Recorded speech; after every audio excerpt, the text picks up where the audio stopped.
Thank you so much for joining me for this edition of the Author's Corner, brought to you by KNEO 91.7 FM The Word. I'm Roberta Foster, and today I welcome Shelley Sheppard Gray back to Author's Corner.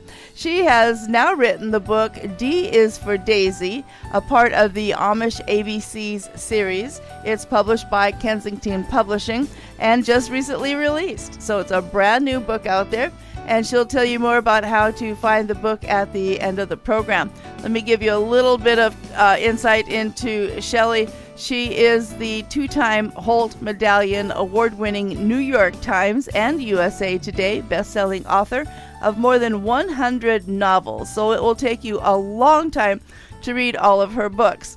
And interestingly, her novels have also been translated into multiple languages and highlighted in numerous magazines. She's an active member of her church and lives with her husband in northern Ohio, where she walks her dogs, bakes too much, and writes full-time.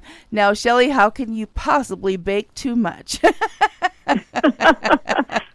You know, it was funny, Roberta, when my kids were home, my son wrestled all during middle school and high school. Mm-hmm. So I always had kids over, and I was sure to be able to bake any, things for them all the time. And when everybody left, and now, of course, they're married and have kids of their own, I still find myself baking, but now the neighbors are the recipients. Yeah, so. Well, I know that home-baked goods are just always such a treat. So at home, at church, at book club, whatever, there will be many people willing to take them off your hands. All righty, so back to your book. So why don't you give us some insight into the central themes explored in D for Daisy? Well, it's so fun because I have this whole ABC world, and the first books, A, B, and C, were their own trilogy, and D begins another trilogy. So, which is kind of fun. So the new trilogy all is surrounding by an Amish couple. Everyone seems to think that all Amish farm all the time, and they kind of don't. Their jobs are as varied as any other community.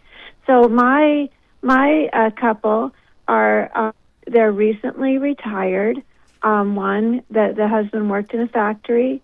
The wife worked at a fabric store, but they always had a dream of being kind of like gentleman farmers. Mm-hmm. So this book, if anybody is old enough to remember the old TV show called Green Acres, yes, it's kind of my ode to that. It's about fish out of water Amish that have finally bought this farm, and they have no idea how to be farmers, mm-hmm, and they're overwhelmed. And so what happens in the course of D is for Daisy, E is for Englisher, and F is for Frau. Different people come into their lives to try and help them, and they start to play matchmaker, and these people fall in love. So it's been really fun, just kind of thinking about a capable Amish couple, mm-hmm, that maybe aren't so capable that one might think they should be. I like the fact that you say we do have these preconceived notions about how other people live. And, your book is full of romance as well. And that was one of the things that I learned more about in reading your book and dispelled or broke some of the preconceived notions that I had about the Amish courting practices. That was kind of interesting, realizing that people of Amish faith have physical attractions that draw them to each other as much as Englishers do.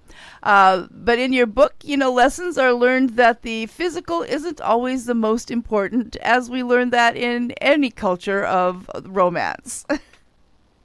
I agree. My heroine, her name is Daisy. That's where the title comes from, and she is kind of a wallflower.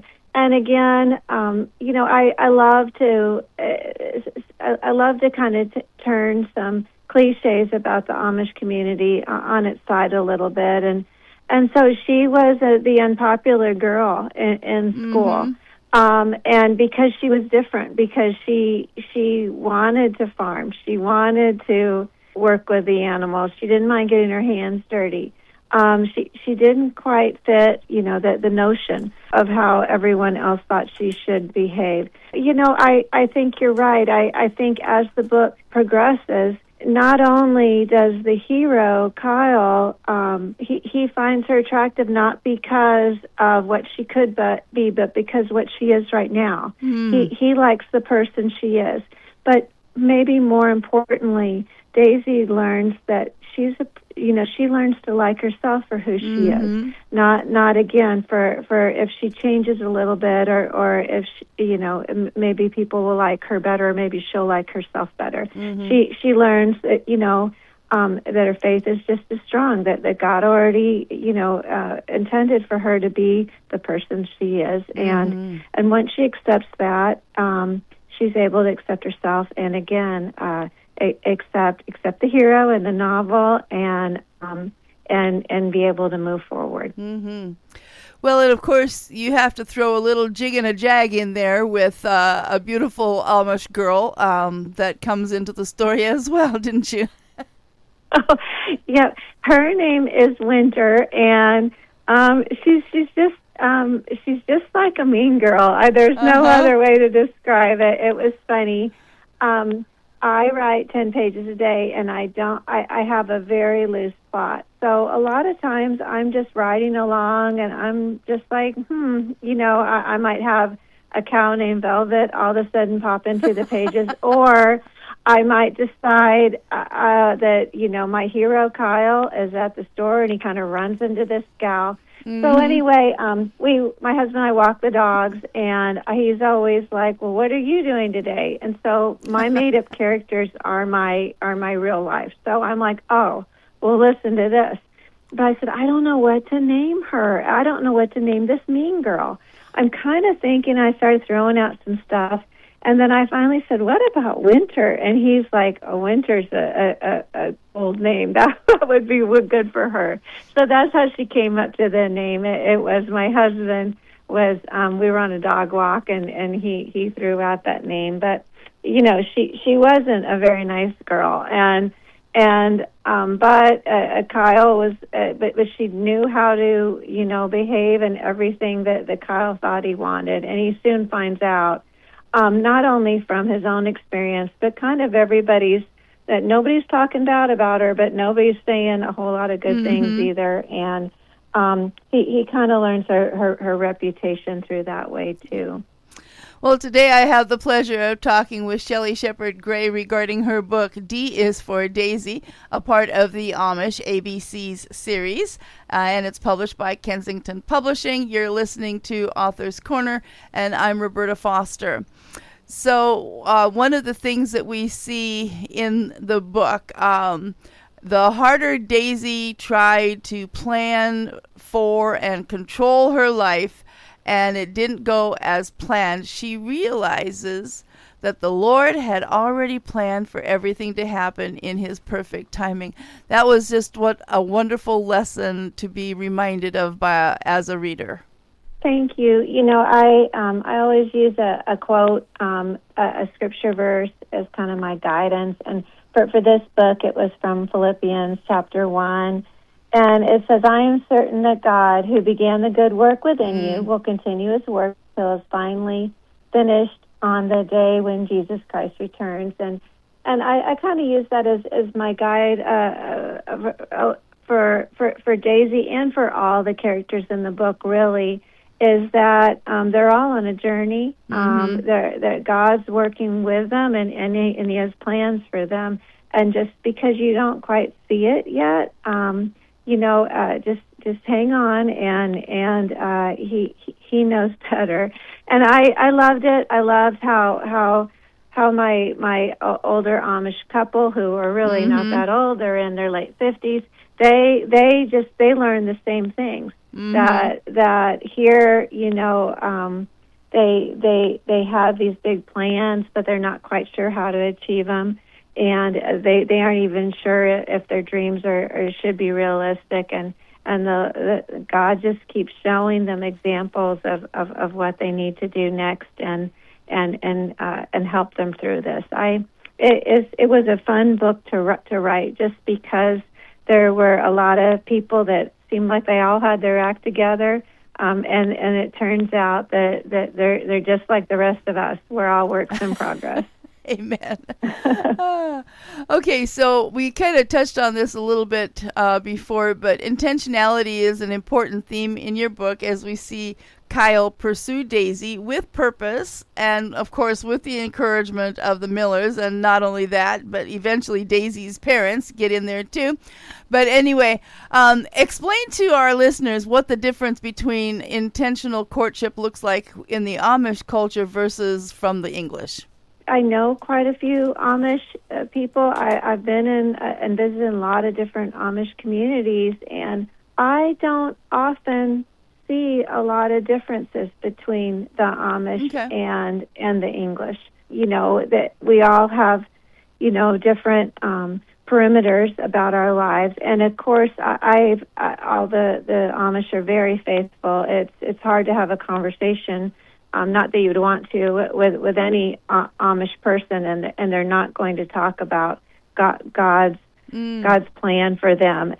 But as far as an intentional courtship, I think it all depends on the person and the circumstances. All right, so you have written a whole bunch of books that include the Amish culture. Is there any research process that is even necessary anymore as you write your books? It's funny. Like I keep thinking, I wonder if I'm going to be able to come up with another idea, and I always seem to. And what I usually do is I'll get started on something, and then I have a phone call with my Amish friend Clara. I'd say about once a month, and we talk about what we've been doing. And she's always asking, "Well, what are you writing, or what new series?" And a lot of times I'll say, tell me what you think about this, or could this ever happen? And she's been really honest with me. Good. Sometimes she just laughs, and she's like, no, that's not going to happen. I'm like, okay.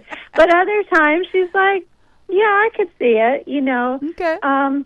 So it's been fun. So I do. I still, ask questions and wonder how things are. One time I was in Florida in Pinecraft, which is the snowbird community, and I was standing in line at a restaurant with an Amish friend, and she was pointing out everyone like, oh, these people are very fancy. They're from Pennsylvania, and it was an Amish. It was an Amish a lady, but she was in a very progressive Amish community. Okay.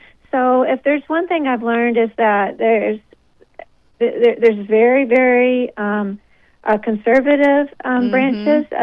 There's very progressive, and really it's all okay. Yeah.